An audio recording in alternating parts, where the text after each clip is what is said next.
Welcome to the Human Design Profiles, an entrepreneurship podcast. I'm your host, Chantel. I am a manifesting generator, and I'm also a 1-3 profile. I'm a small business strategist, workshop facilitator, and the writer and publisher of Facet for small business owners. This podcast is an active learning experiment. I'm curious about how we experience entrepreneurship on an individual level and how we satisfy our desire for self-awareness. It's very true to my profile as a 1-3. Each episode profiles a human design enthusiast / business owner who is here to share how their personal profile lines influence their business journey. Today, I'm connecting with Lisa, a mindset coach and business mentor with 8 years of coaching experience and a master's in psychology. She works one-on-one with new and aspiring female business owners to take up space and share their expertise and gifts with the world. In her work, she blends effective strategy with helping you shift your visibility psychology, always making sure that you grow your business and clientele with authenticity and integrity. Have a listen while today's guest, Lisa, a 4-6, shares her story while you read between the lines. So Lisa, 4-6, what does that all feel like for you? And when did you first discover your profile? I think maybe around 2 years ago. So yeah, maybe like in 2020. Actually, I was in a manifestation program where she shared a lot about just like human design in general. And that's when I really first dove into the teaching and all of that. When I first found out I'm a 4-6 and first read the meaning, especially with this, there was this resistance within me because it kind of like, and I'm sure I'm not the only one, right? And it was this situation of, so I am now, oh my God, how old am I? I'm now 37. So, Me and too. with Well, the in a few six, weeks. oh yeah. Wait, are you a Sagittarius? I am. Yes. Me too. Oh, I'm going exciting. to be 38 in like Okay. a couple of weeks then. And so I had this, wait, I want to be successful now. I don't want to wait until this third phase of like the sixth profile, right? Being in my 50s or whatever. I don't want to wait for that. And so initially I felt a lot of resistance towards this profile. I was like, I don't want to associate with it. That's Like fair. my first experience with it. And then as time went on, I just had a lot of aha moments in my business in regards to what is working, what is not working, especially to like the 4, which is all about, from my understanding, all about community and networking. And I noticed that I am getting a ton. So I work with clients just one-on-one, and I'm getting a ton of one-on-one clients actually from being in different communities without me having the intention of signing a client from that specific community. But just because I am interested in that community, it feels like fun, it feels aligned.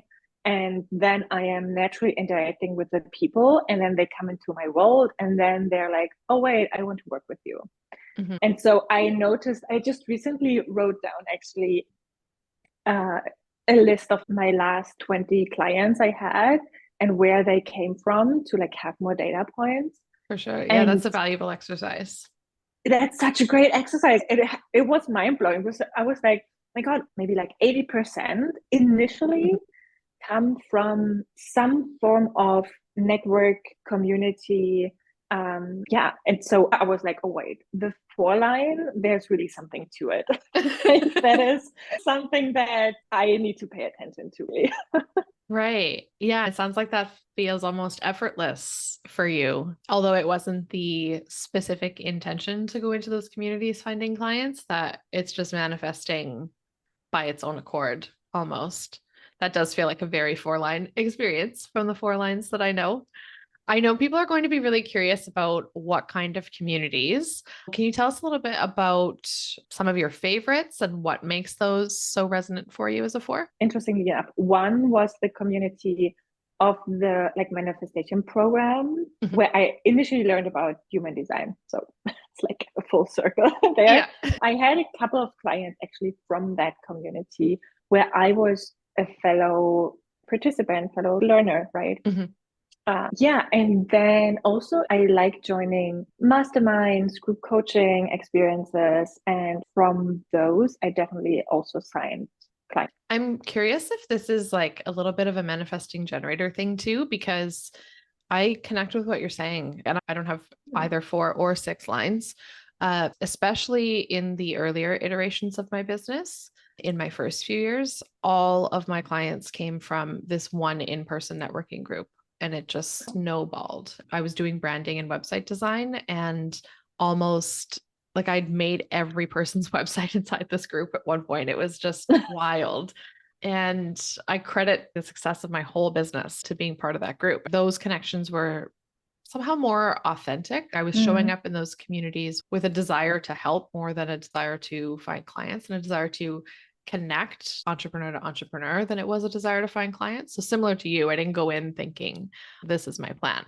But afterwards, once I realized the success of that, I was like, oh, this is my 3-line going. That was a positive experience. I want to replicate that.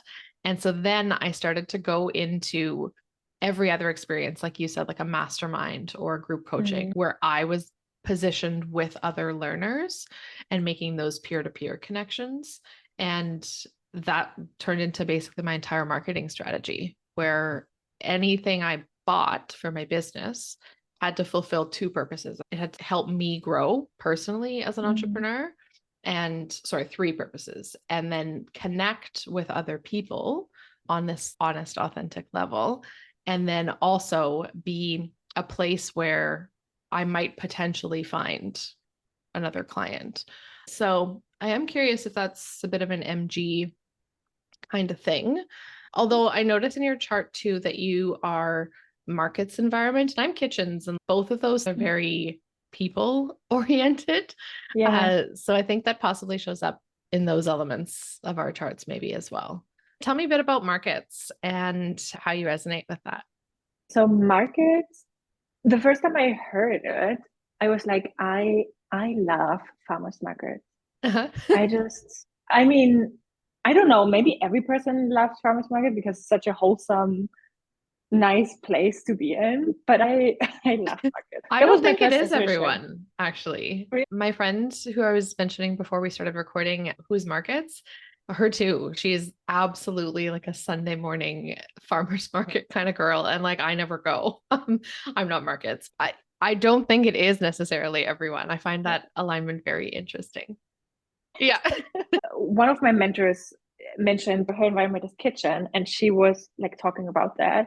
And then I had the inspiration to go back and actually read through. I typed into Google, markets, environment, human design, and just read through some stuff. It makes sense that market people thrive with the flow of the seasons. And that is something that every season, I feel like I'm becoming a different person.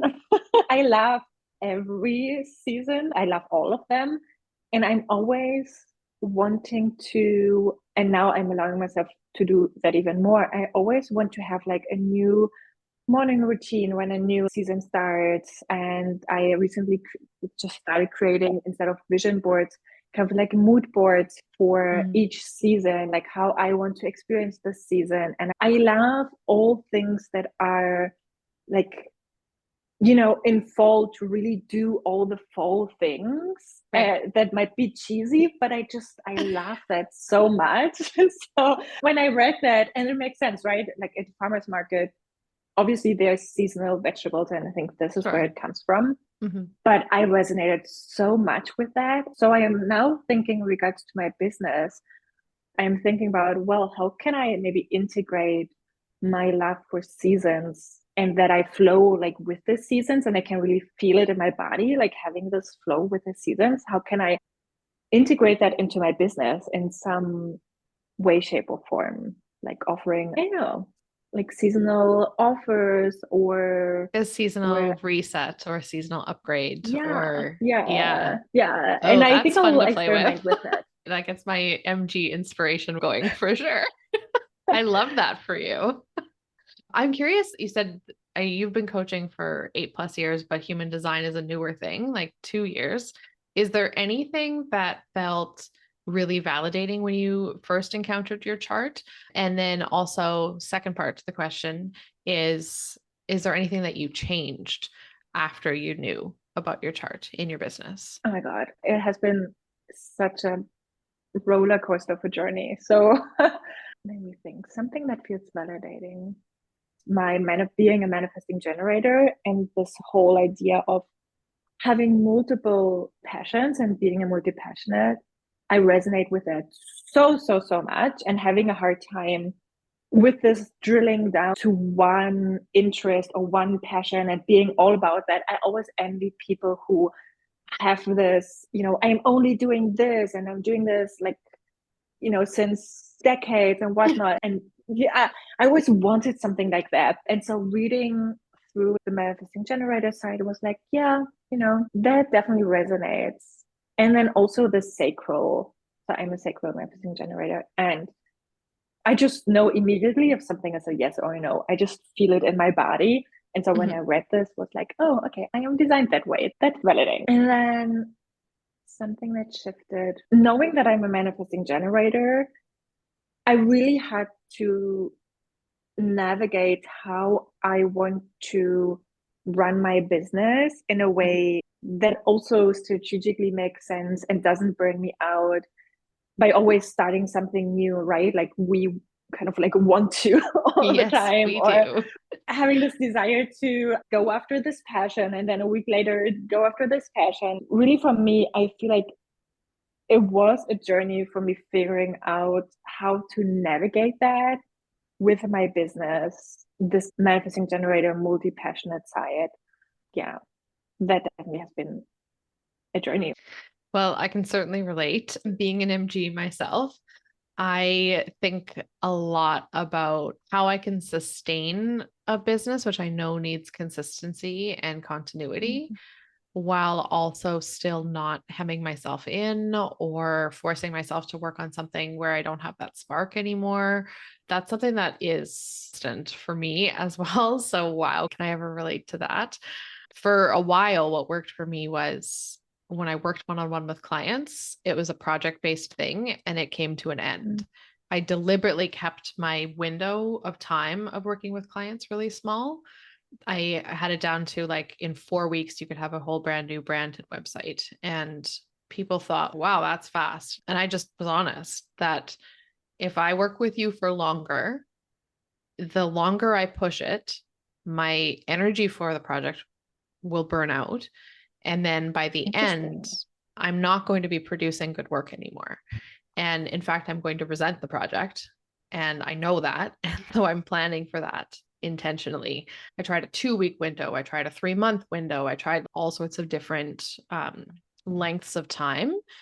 And what I came to was in 4 weeks, I had enough time to do the best possible job on the project without getting into that resentment mode. The not self theme of being an MG is frustration. And I found if I had to work on a project, one project, with the same set of colors, the same set of fonts, the same person. If I had to work on that for too long, the frustration would really set in and then it would bleed into the work that I was doing. I took a very 3 line approach to figuring out what is the specific precise length of time that works for me. But in the end, it was very valuable to listen to that sacral and not Yeah. push past that point. By doing that, it really saved me from the burnout of it. Although I had a ton of projects going on all the time, it helped that I was never pushing myself past that point on a project. So that's something that worked for me back then. And then now that I'm not doing that kind of one-on-one work anymore, instead of embarking on one book writing project, which would take a long time and my interest might wane for it, that's when I started doing Facet instead. Oh yeah. And Okay. so every quarter, and this might be a thing to pick up with, like with you seasonally, every quarter I have a new topic. Every 3 months, I get to dive into another facet by focusing on just that one element. And then knowing that on the horizon, 3 months later, there's a new topic. It lets me get deep without getting bored. And maybe that is for you too. Like the seasonality is your sacred, like you're no longer excited about that season by the time it's ended. You've done all the fall things and you're ready 100%. for something new, right? But I find it super interesting what you said about one-on-one clients, because I don't experience what you shared at all when working with Mm, one-on-one clients. And I interesting. actually, for me, feel like it's the other way around. Okay. So I feel like the longer I work with somebody, the Mhm, better results I get them and the mhm, better we work together. But also, I'm a psychologist at heart, right? I do coaching, but I studied psychology, and maybe that's the foreline as well. That's mhm. very human centered, human Yes. focused. I have 6 month offers, and a lot of them renew.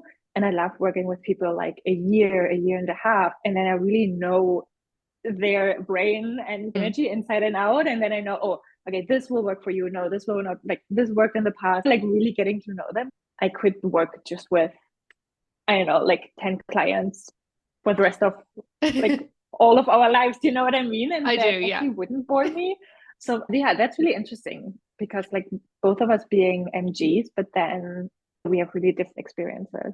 Well, to clarify though, I do work with one-on clients as well on a recurring basis now, but it's not a project-based thing. So for me, it was dragging on a specific project too long. Oh, That okay. felt Mm-hmm. bad.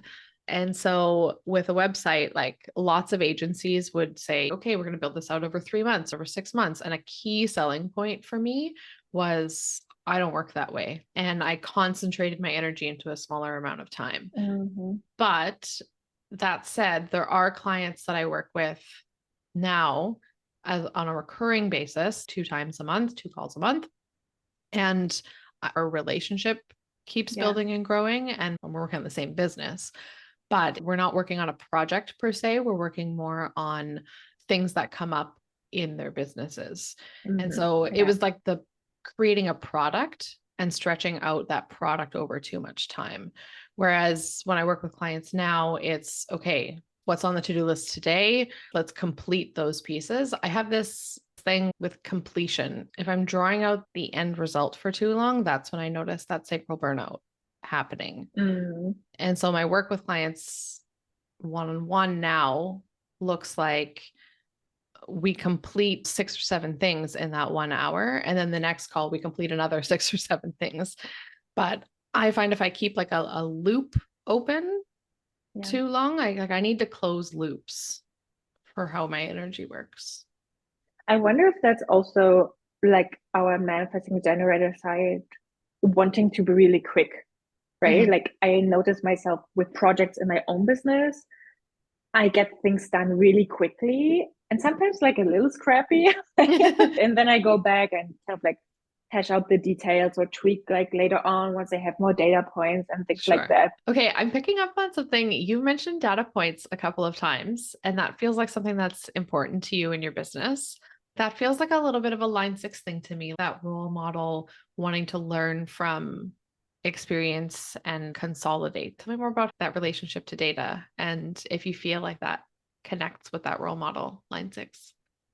Oh, I never thought about it that way. So, okay, maybe a little backstory. Where I studied psychology, it was taught as a very scientific study, right? So we are doing a ton of like statistics, a ton of data, which you wouldn't normally guess when you think about studying psychology, but it was for us that way. And I really appreciate that. I love science. My first job after graduating was in research.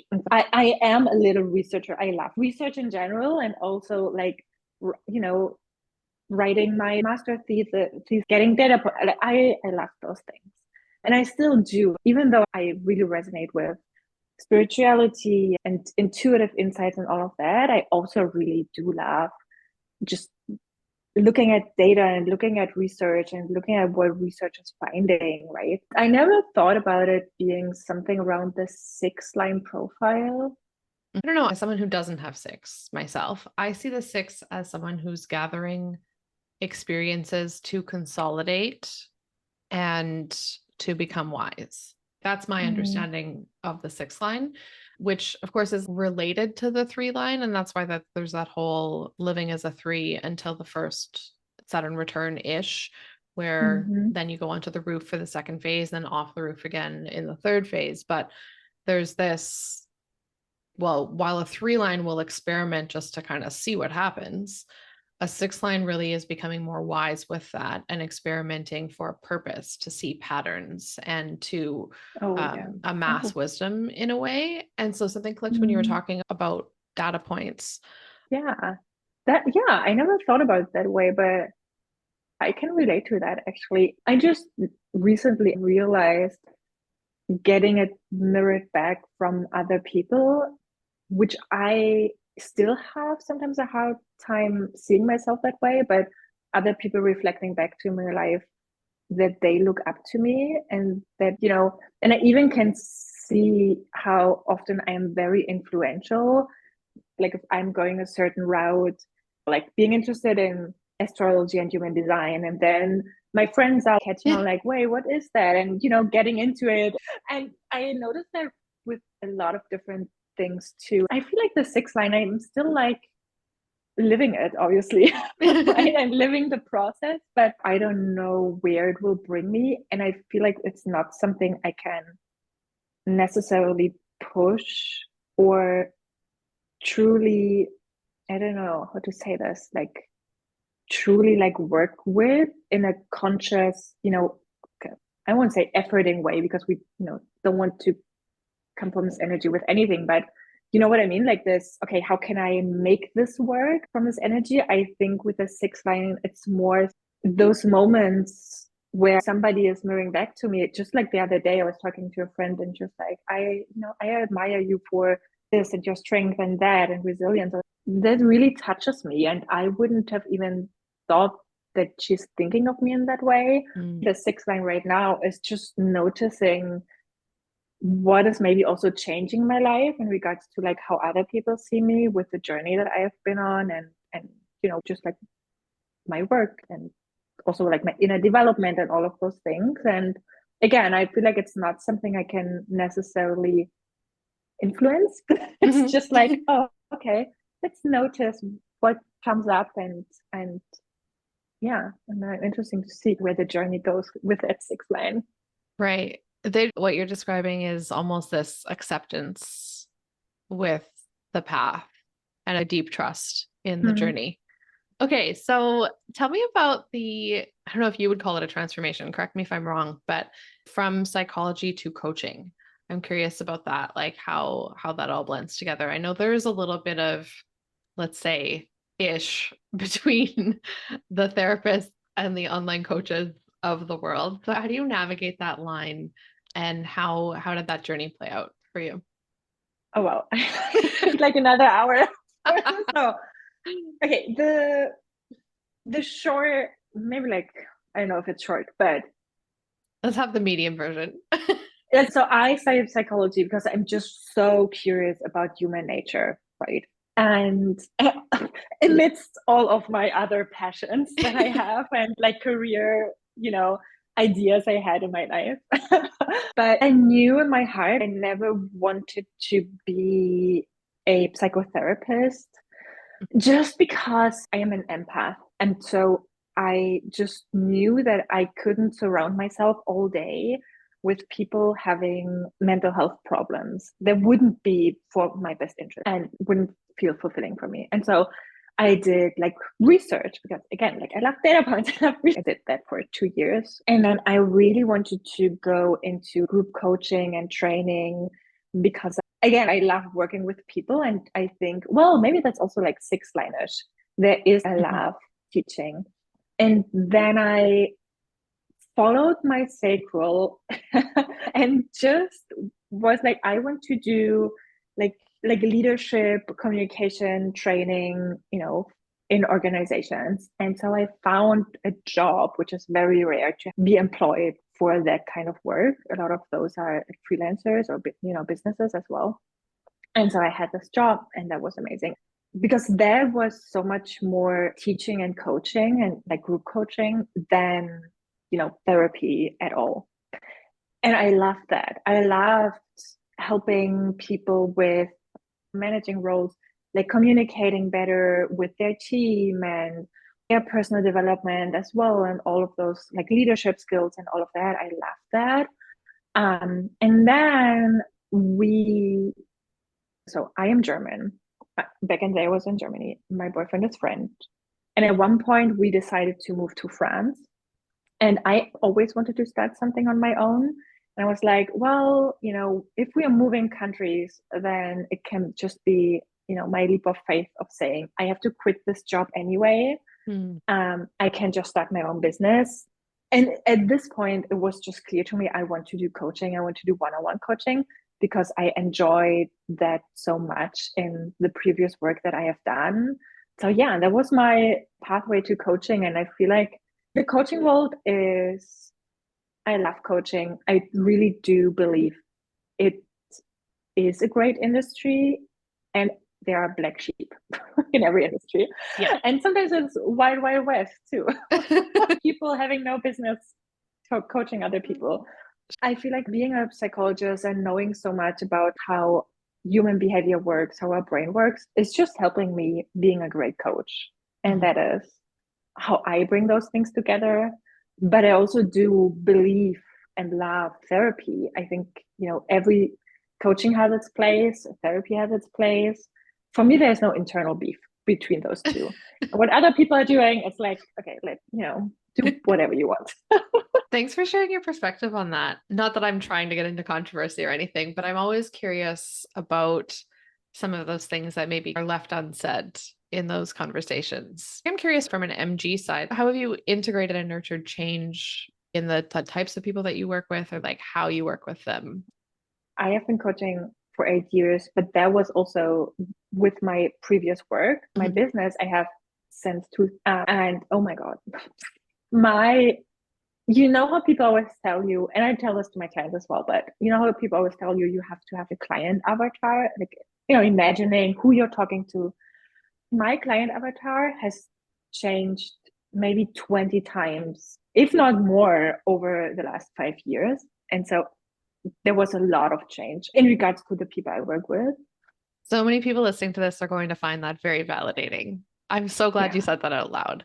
I agree. Sometimes I think people say, oh, well, ideal client doesn't matter because it does change all the time for them or whatever. But I disagree with that. I think it still matters, but Oh, I yeah. think it should be allowed to change. Both of those can be Yes. true. I think we cause ourselves a disservice when we think that, oh, well, I wrote that one time and now it's that, and then it has to stay that. Clinging to something being a certain way for a long time is a detriment to us as business owners. But I love that you said that avatar has changed 20 times because I didn't hear in that you gave up having one. I heard that you consciously allowed it to shift, which is very powerful. It would be so weird to start a business and say, oh, this is the type of person I'm working with. And then and there's my data points again, right? Then working with clients, I have new data points of what I am great at or the type of person I enjoy. And then with those information, not tweaking who I'm working with or what the transformation that I'm talking to and my messaging would be Right. just crazy. But yeah, so I have shifted quite a lot because people were coming from referrals and different communities and masterminds and groups. I have had really a big variety of people I work with in regards to age, their life situation, what they ultimately want in their lives.